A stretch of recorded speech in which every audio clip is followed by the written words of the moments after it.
Hello, నేను మిసేశ్రు. బీహార్ ఎన్నికలకు సంబంధించి తెలుగు రాష్ట్రాల నీడ కనిపిస్తోంది.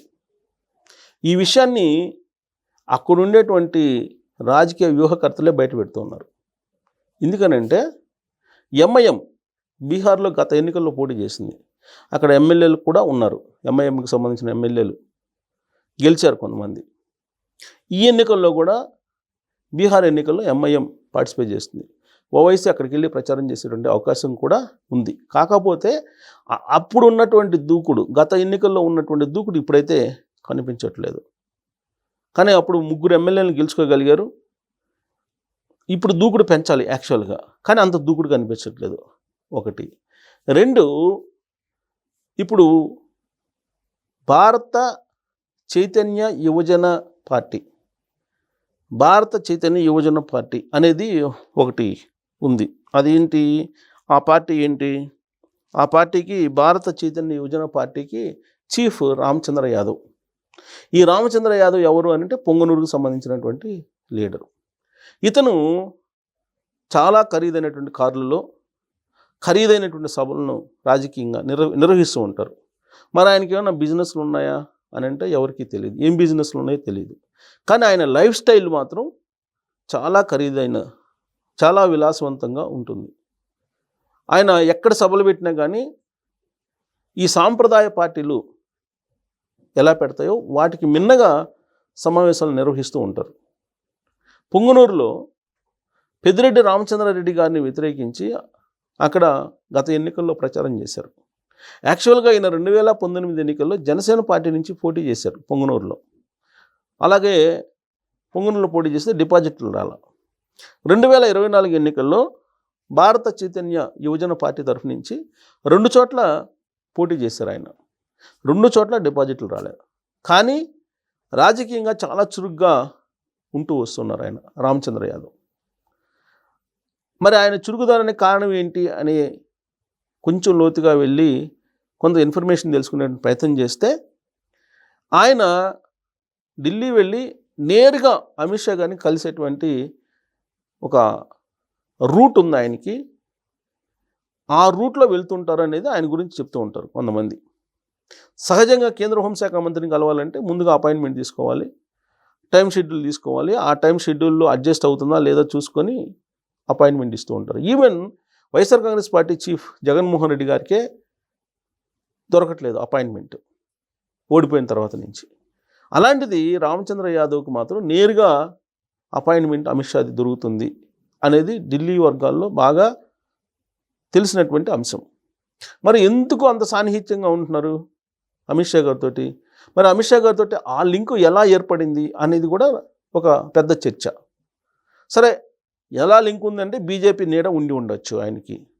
మరి బీజేపీ నీడ ఉంటే బీజేపీలో చేరచ్చు కదా, కొత్త పార్టీ ఎందుకు పెడతారంటే అదే స్ట్రాటజీ, బీజేపీ యొక్క స్ట్రాటజీ. ఇప్పుడు బీహార్లో రామచంద్ర యాదవ్ని ప్రయోగిస్తుంది బీజేపీ అని చెప్పి తెలుస్తుంది. అక్కడ ప్రధానంగా ఆర్జేడీ, కాంగ్రెస్ కూటమిగా ఉన్నాయి ప్రజెంట్. అలాగే బీజేపీ, జేడీయూ ఈ కూటమి అధికారంలో ఉంది ప్రజెంట్ ఆ రాష్ట్రంలో. ఇండి కూటమి వర్సెస్ ఎన్డీఏ కూటమి, ఇది అక్కడ నడుస్తున్నటువంటి సినారియో. ఈ సందర్భంగా ఇటీవల తెలంగాణ ముఖ్యమంత్రి రేవంత్ రెడ్డి గారు కూడా వెళ్ళి ఆడ ప్రచారం చేయడం జరిగింది. ఓట్ చోర్ అనేటువంటి ఒక క్యాంపెయిన్ కూడా పెద్ద ఎత్తున కాంగ్రెస్ పార్టీ చేస్తూ ఉంది. ఇలాంటి పరిస్థితుల్లో అసలు ఆ రాష్ట్రంలో ఏ పార్టీ వచ్చే ఎన్నికల్లో గెలిచే అవకాశం ఉంది అనే దాని మీద ఒక పెద్ద చర్చ జరుగుతుంది. కారణం ఏంటంటే అక్కడ వచ్చేటువంటి ఫలితాల మీద ఎన్డీఏ యొక్క భవిష్యత్తు ఆధారపడి ఉంది అనేది ఇంకొక వర్షం. అందుకే బీహార్లో జరిగిన అసెంబ్లీ ఎన్నికలు చాలా చర్చనీయాంశం అయ్యాయి. మరి ఇప్పుడు రామచంద్ర యాదవ్ ఈ భారత చైతన్య యువజన పార్టీ అనేది బీహార్లో పోటీ చేస్తుంది. ఇక్కడ ఆంధ్రప్రదేశ్లో పోటీ చేస్తేనేమో డిపాజిట్లు రాలే ఆయనకి 2 చోట్ల. బట్ భారత చైతన్య యువజన పార్టీ బీహార్లో అనేక చోట్ల పోటీ చేస్తుంది. మరి ఆ పోటీ చేసినందువల్ల ఏంటి బెనిఫిట్ ఆయనకి అని అనుకోవచ్చు. ఇదంతా అమిత్ షా, నరేంద్ర మోడీ గారి యొక్క వ్యూహము అనేటువంటిది వినిపిస్తుంది. ఒకవైపు ఓవైసీ ఒక వరలో నరేంద్ర మోడీ గారికి ఉంటే మరోవరిలో అమిత్ షా గారికి రామచంద్ర యాదవ్ ఉన్నారు అనేటువంటి రాజకీయ చర్చ బీహార్లో జరుగుతుంది. ఎందుకు రామచంద్ర యాదవ్ని అక్కడ ప్రయోగిస్తున్నారన్న లేదా వైసీని ఎందుకు ప్రయోగిస్తున్నారంటే ముస్లిం ఓట్ బ్యాంక్ని చీల్చేదానికి భారతదేశ వ్యాప్తంగా అవసరమైన చోట అవసరమైన మేరకు ఓవైసీని వాడుతున్నారు నరేంద్ర మోడీ గారు అనేది రాజకీయ వర్గాల్లో ఉన్నటువంటి ఒక చర్చ. అక్కడికి వెళ్ళి పోటీ చేస్తే ఎంఐఎం అక్కడ ఉన్నటువంటి minority vote bank Muslim vote bank చీలిపోయేటువంటి అవకాశం ఉంది. ఆ కారణంగా ఎన్డీఏ కూటమి అభ్యర్థులకు గెలవడానికి అవకాశం ఉంది అనేది ఒక వర్షన్. 2, రామచంద్ర యాదవ్ ఇప్పుడేం అవసరం వచ్చింది?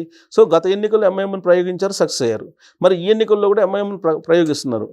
ఎంఐఎంతో పాటు ఇప్పుడు భారత చైతన్య యువజన పార్టీని కూడా ప్రయోగిస్తున్నారు. రామచంద్ర యాదవ్ని కూడా అక్కడ తీసుకెళ్ళి ప్రచారం చేపిస్తున్నారు బీజేపీ వాళ్ళు అనేది ఇప్పుడు బీహార్లో బాగా విస్తృతంగా వినిపిస్తున్నటువంటి మాట. ఎందుకు అనంటే లాలూ ప్రసాద్ యాదవ్ అక్కడ ఆర్జేడీ, తేజస్వి యాదవ్ ఆయన కుమారుడు, వీళ్ళు లీడ్ చేస్తున్నారు.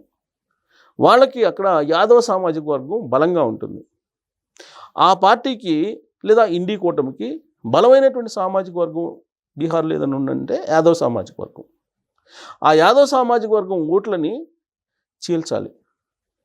చీల్చాలంటే భారత చైతన్య యువజన పార్టీ అధ్యక్షుడిగా ఉన్నటువంటి రామచంద్ర యాదవ్ చేత అక్కడ పార్టీ పోటీలో ఉండేలాగా చేయాలి అనేటువంటి ఉద్దేశంతో ఇప్పుడు అక్కడికి రామచంద్ర యాదవ్ని తీసుకెళ్ళి రామచంద్ర యాదవ్ చేత అక్కడ ప్రచారం చేపిస్తున్నారు బీజేపీ వాళ్ళు అనేది ఒక వర్షను.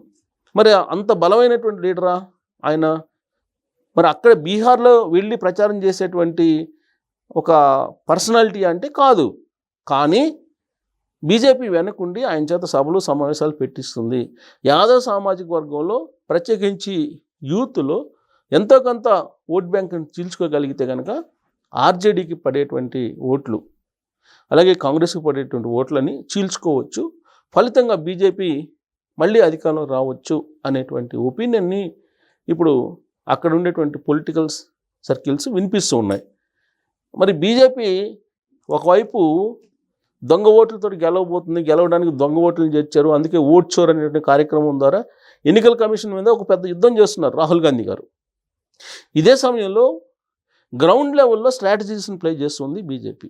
ఈ స్ట్రాటజీస్ని ప్లే చేసేటువంటి క్రమంలోనే అటు ఎంఐఎం ఇటు భారత చైతన్య యువజన పార్టీ ఈ 2 ఉపయోగపడతాయి బీజేపీకి మళ్ళీ అధికారంలో రావడానికి అనేది వినిపిస్తుంది.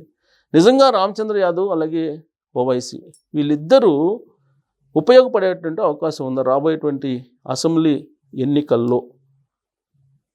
వీళ్ళిద్దరిని ప్రయోగించడం ద్వారా మళ్ళీ ఎన్డీఏ కూటమి అక్కడ అధికారంలోకి రావడానికి అవకాశం ఉందా అనే దాని మీద మీరు కామెంట్ చేయొచ్చు. Thank you.